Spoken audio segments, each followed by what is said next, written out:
How's it going, YouTube? Today I wanted to do some work on the MR2 because there's a few bits on there. I've got a fuel leak and some other bits, but as we can see, the weather's had a bit of a change of mind for me. Let's go and have a look. I'll show you what I mean. The rain's slowed off a bit now, but it's a bit coming and going all the time. I've got a bit of fuel leak on the back. I wanted to fix that today, but what I'm going to have to do is I'm going to have to leave it for today. We'll do this another day.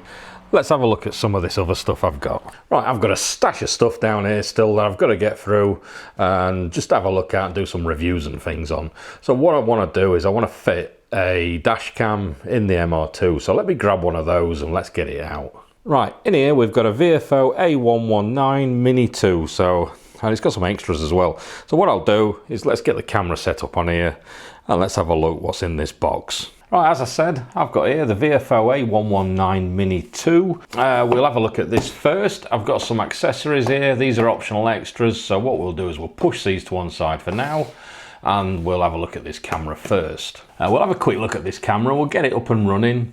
And then I need to do a firmware update as well because I know there's a new firmware out for this camera now. So we'll have a look how to do that. As I'm recording this video, there's a Halloween sale on at the minute as well, so there's quite a good reduction in price. So I'll stick a link to this camera, I'll stick a link to all the accessories, and if I've got a discount code, which I think I have, I'll stick that down below as well. The main features of this camera is a 2K HDR Sony Starvis 2 sensor, so you're getting a good quality sensor on this camera. It's a Quad HD 2560 by 1440p, 60 fps or 30 fps. Multi-exposure HDR, intelligent voice control. It's an f1.6 lens, so it should be good low quality performance on this. We've got a little 1.5 HD LCD display, 140 degree wide viewing angle, built-in Wi-Fi, dual band 5 GHz, 2.4 GHz.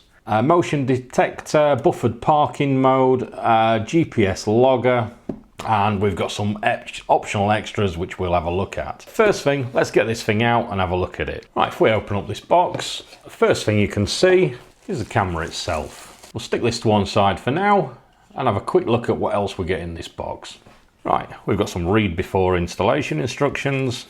We've got these little covers here to put on our windscreen before we put the camera on. Manual, little card with the customer service information on. Right, in this bottom we've got some more accessories. Another 3M sticker which will go back on the back of the camera if you're wanting to replace that at any time. Power lead, which is USB. Let's have a quick look. Quite a long lead, so it'll go all the way around the dash. And then it's got the little 12 volt socket, USB connector, so you can plug it in that way if you want. Also in the box we've got a little trim tool, so you can put this behind your trims just to squeeze that cable behind and get it out of the way. If we have a look at the unit itself, let's just peel this off. As you can see, it's a nice compact design. You can see by the size of my hand there, it's a nice small camera. On the back we've got the camera itself. Take this cover off. There's the 2K camera with the Sony sensor. You can set the angle just like this. Here is the GPS unit, micro SD slot, power supply, USB-C. On the other side we've got speaker, little reset button there in case we want to reset back to default values. 1.5 inch display on the front and the various mode buttons. There is right on the top there another USB in that we can use to supply the power. Once the camera is mounted to your screen via this 3M sticker at the back, if you're wanting to remove the camera, all we have to do is slide it sideways and then it will come off this GPS module there. So we can leave the power and everything plugged in there, and then this is then removable so we can take it away if we should need to for any reason. And then again, it just clips back on like that.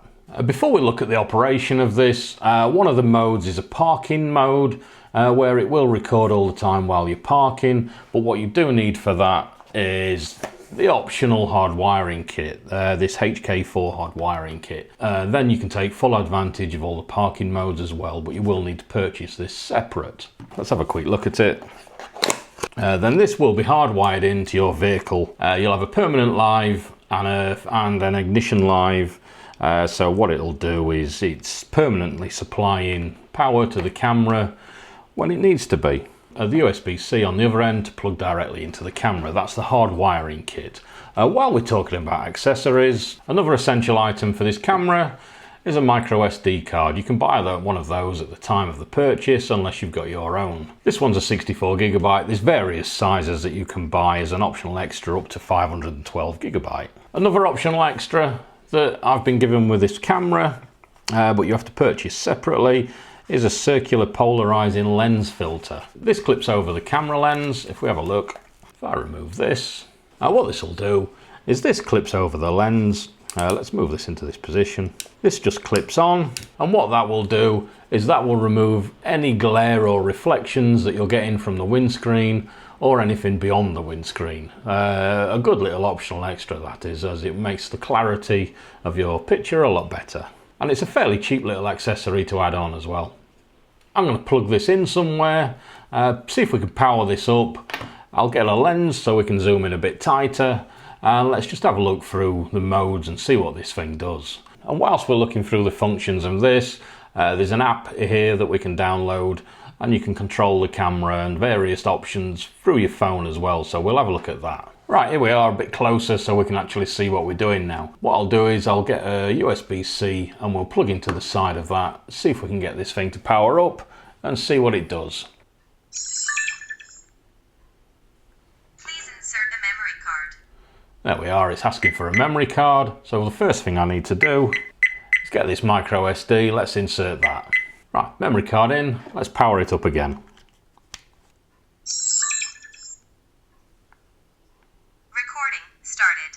That's the camera all on. The cat's just destroying everything around me. Right, if we go through the buttons from left to right, we've got the menu, power on and power off. The second one is menu up or recording start and stop. You can manually start and stop it with that. You can see the recording stop now. Recording started. The third one along is menu down or the microphone enable disable. As you can see there. And the final one over here is the Wi-Fi on or off. This one at the bottom here is menu confirm or video protect. So if we want to protect the video now, we can just press that. Video protected. And then it'll protect the video that we've just been recording right now. Right, if we stop the recording, then press the menu button, that will take us into the menu screen there. We've got lots of settings in there. Remember, this one is menu up, menu down. The one down at the bottom is menu confirm. So as you can see there, we can change settings like the resolution and the frame rate, the bit rate, loop recording. What this does is you can see there is we've got off 1 minute, 2 minutes and 3 minutes. It'll separate the recorded videos into little chunks. As you can see currently it's set so it's recording 3-minute chunks. In parking mode you've got the auto event detection, which will start recording when a moving object is detected in front of the camera. You've got your time-lapse recording, which you've got the different various frame rates that you can try out. This won't have any audio, or the low bit rate recording right down at the bottom, which is just a low quality continuous recording, but it will have your audio. Down a bit lower you've got an enter parking mode timer, so when you get out your car you can set a timer of 90 seconds, so it'll start recording after that point, so it's not recording instantly. Then you've got a parking recording timer, so if you leave your car for a few days or something like that, you've got 12 hours, 24 hours, 48 hours for that recording. But as I said, to run the parking mode you do need that optional extra of the hard wiring kit. When we go back out, the recording automatically starts again. If we stop the recording and then press this button down at the bottom, that takes us into the playback mode. So if we go into the video files, you can pick which video you want to replay. You can see the locked ones up there. They're the ones that we pressed this button for, or if it detects a collision. Right, back out at the main screen again. This Wi-Fi button, we can long press and that'll turn on the Wi-Fi. Recording started. Whilst the Wi-Fi is on, The camera can only be controlled then by the application. So let's have a look at the application, shall we? Right, if we have a look through the instructions, we've got a couple of QR codes there, one for Apple and one for Android. I'm on Apple, so what I'll do is I'll scan this one and download the application. Start that downloading, and then we'll pair it to the camera. This is in Wi-Fi mode ready, so we'll pair this to the camera now.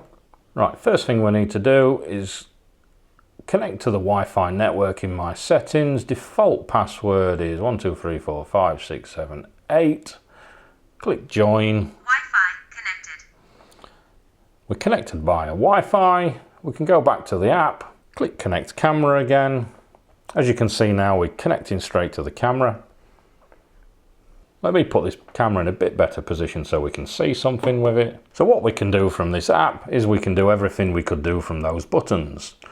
Stop recording before doing any other operations. So I'll click that and stop the camera from recording. We can see we've got a lot of settings here where we can change a lot of things. One thing we can see right down at the bottom is a firmware version. I'm going to have a look in a minute on the website because I believe there's a newer version of this firmware. But as you can see, there's an immense amount of settings that you can really dial this in to do exactly what you need it to do. If we go back out, it's beeping at me because it wants to start recording again. Recording started. I click recording started, then we're away. Right, one thing this application will do is if we go down into this bottom corner here, we're back into playback mode there. One thing it will do that I can't show you right now, I'll put a little overlay on the screen, is it shows you the GPS information and the mapping of where you was and where you was going with the speed and all the different information of this recording here. But if you don't want that, what you can do is it's got the GPS info stamp here. You can turn that off to what you want it to be. So it's either the coordinates, the speed, or the speed and the coordinates, or just turn it all off if you so wish for any reason. So one of the things I want to do now is I want to update this to the latest firmware version.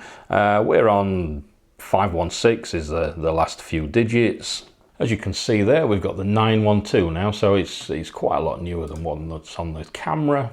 As we can see here, it says format the card first and then download the bin file to the card, power the camera with the card inserted. Right, there's the bin file I've downloaded, so what I'll do is I'll drop that into the root folder of the micro SD card.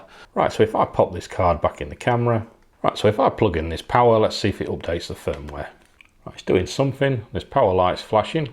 Right, there we are, it's started up again now. Started. Firmware version is 202.30912, so we've updated now to the latest firmware. One thing that it says on the website that is different is it's added a video recording volume control and some bug fixes. Right, so there's an overview of this VIOFO A119 Mini 2 dash cam.